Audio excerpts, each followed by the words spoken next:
한밤중에 한 여성이 누군가와 말다툼을 벌입니다. 여성은 대화를 마치고 마음을 가라앉힌 뒤 잠자리에 드는데요.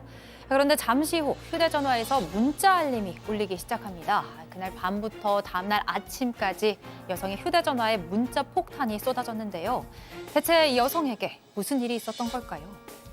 자, 교수님. 네, 제보자는 30대 후반의 여성입니다. 현재 음식점을 두 곳을 운영하면서 안정된 생활을 하고 있어요. 그런데 이 여성에게 골칫거리 하나가 있습니다. 누구냐면 바로 이 친오빠입니다. 이 친오빠는 어릴 때부터 사고를 많이 쳤어요. 그래서 부모님이 합의금으로만 3천만 원을 넘게 쓰셨습니다.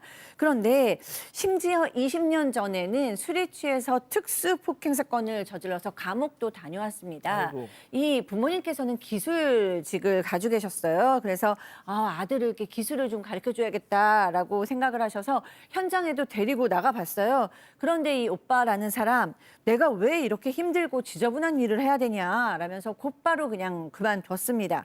그 이후 지금 40대인데 지금도 이제 직장 없이 집에 있고요. 생활비는 부모님에게 의존하고 있다고 합니다. 야, 너 기술 좀 배워라 했더니 내가 모냥 빠지게 이런 걸 해야 돼, 이거?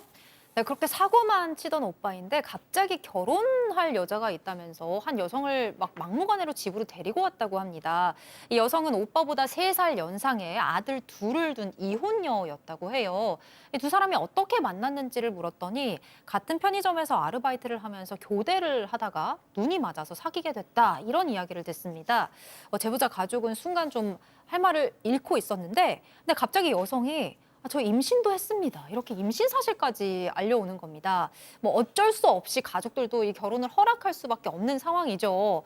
그런데 그리고 나서 얼마 뒤에 제보자의 엄마가 어머 입덧은 뭐 안 하냐, 아이는 뭐 잘 자라고 있냐, 괜찮냐라고 이 여성에게 물었는데 여성이 저 임신 아니래요, 아마 테스트기가 좀 잘못됐었나 봐요, 이런 말을 하더랍니다.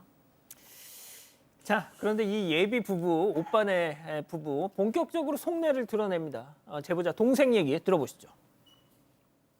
결혼을 하면서 뭐 집 해달라, 뭐 차 해달라, 뭐 이런 말을 하니, 근데 저는 좀 자존심, 뭐 이런 것 때문에 자기가 좀 길을 펴고 살려고 꼴리지 않으려고 이제 그냥 그걸 해가겠다라고 얘기했을 거라고 저는 생각을 했는데, 근데 그 여자분도 그걸 너무 당연하게 받아들이더라고요. 자, 박 변호사님, 언제부터 집과 차가 기본 옵션이 됐습니까? 그러니까요. 20년 전에 약속한 바가 있긴 한 것 같아요. 뭐 근데 그걸 뭐 해주려고 했다기보다는 결혼하면 집하고 차 사주겠다라고 그 약속을 예비 새언니죠, 둘이 와가지고 강요를 했던 것 같습니다. 부모님은 지금 사업 접고 노후 생활을 하고 있는데 그래서 30평 빌라는 어떠냐니까 안 된다, 아빠 사주기로 했지 않느냐라고 계속하면서 결국은 특정 아파트를 요구를 했다라고 하고요. 결국 부모님이 못 이기죠. 노후 자금 다 썼어라도 사주겠다. 다만 조건 하나 걸었어요. 조건. 자꾸 사고를 치니까 예. 일단은 우리 부모님, 우리 명의로 한 다음에 3년 뒤에 이전해 주겠다 하는 거 봐서? 예. 그래서 이거는 오빠도 받아들였다고 합니다. 자, 그런데 모두가 예스라고 할 때 딱 한 사람만 반대를 외쳤으니 네, 바로 예비 새언니죠. 예. 아니 결혼하면 집 사준다고 약속해놓고서 이제 와서 왜 말 바꾸냐? 안 된다. 그리고 정말 아들을 못 믿겠으면 차라리 며느리 내 명의로 해달라. 라는 요구까지 했어요. 그럼 나중에 혹시 이혼하게 되면 그땐 돌려드리겠습니다. 라는 말까지 덧붙였습니다. 결혼도 하기 전에 네. 이혼하게 되면 돌려드리겠다. 네, 정말 간절히 바랬던 것 같아요. 그런데 제보자가 보기에 이건 정말 아니지 않느냐 이런 아니죠. 생각이 들어서요. 부모님을 설득해가지고 이 아파트 사주겠다는 거 아예 없던 일로 만들었습니다. 설득을 했군요. 네네. 그런데 그 후에 이제 모친과의 통화에서 이 제보자가 충격적인 얘기를 듣게 됐는데요. 네. 오빠 부부가 이제 식사 대접한다면서 불러내더니 갑자기 자동차 매장으로 데려갔다는 거예요. 집을 안 사줄 거면 차라도 사줘라. 이러면서 막 화를 내고 분위기를 몰고 가서 결국은 그날 이 부모님은요, 밥도 뭐 같이 먹지도 못했으면서 고급 외제차를 한 대 사줬습니다. 아이고. 여기까지도 한숨이 절로 나오는데 이게 끝이 아니었습니다. 다음 타깃은 제보자예요. 자, 한동안 제보자한테 연락을 하지 않았었는데 어느 날 갑자기 전화가 와서는 나 일 그만뒀다. 언제부터 출근하면 되냐?라고 묻습니다. 자, 이게 무슨 소리냐? 결혼 얘기가 처음 나왔을 때 오빠가 이 아이까지 나오면 월 400만 원은 벌어야 하지 않겠냐고 하면서 제보자가 운영하는 음식점에 점장으로 좀 채용해달라고 요구를 했었대요. 부모님까지 나서서 이제 사정사정 하는 바람에 제보자도 마지못해 알겠다고 했었는데 그때 일을 생각을 하고 이렇게 언제부터 출근하면 되냐고 무작정 전화를 한 겁니다. 그런데 사실 임신도 했던 게 아니었고 집과 차 문제까지 지금 불거진 상황이잖아요.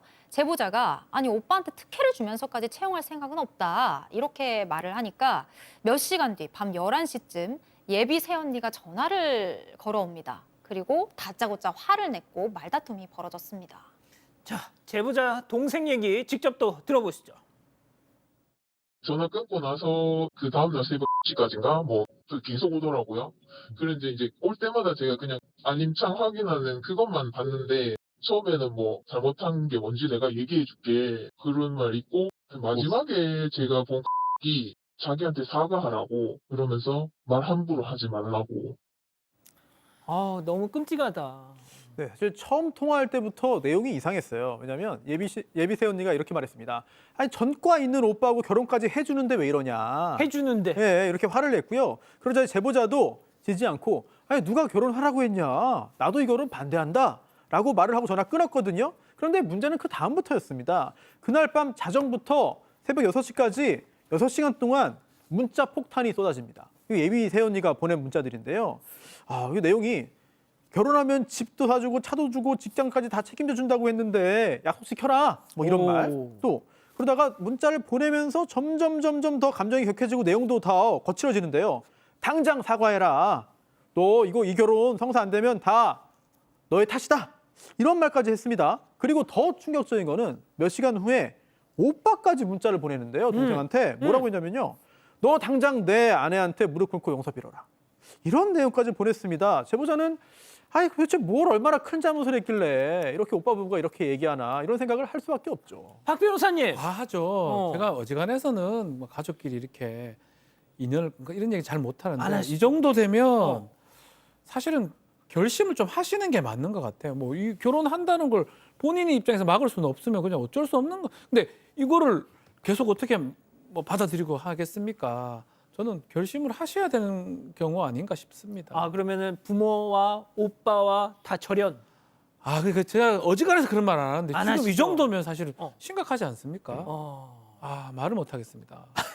자, 교수님 말을 못 하신답니다. 네, 이분은 그런 분 같아요. 모두가 비정상인 세계에서 혼자 정상이면 그 사람이 비정상되는. 네, 그러니까 문제를 문제라고 말을 했기 때문에 이제 중요한 이제 모두의 미움을 사는 상황이 됐는데요.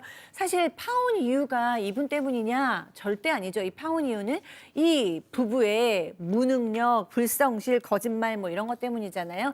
이 부부가 뭐 이상한 건 우리 모두가 알겠고 제가 또 얘기하고 싶은 건 부모님이 좀 부모님도 같이 문제가 있으세요. 이거는 무의식적으로 이 구조를 유지하고 계시는 거거든요. 합의금 내주고 생활비 내주고 빌라 사주겠다 그러고 매제차도 사주고 다 너무 오냐오냐 하시면서 이 오빠가 더 이런 식으로 되거든요.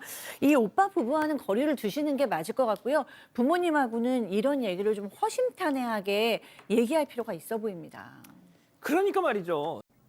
여러분과 함께 울고 함께 분노하겠습니다. 지금 사건 반장에 제보하십시오.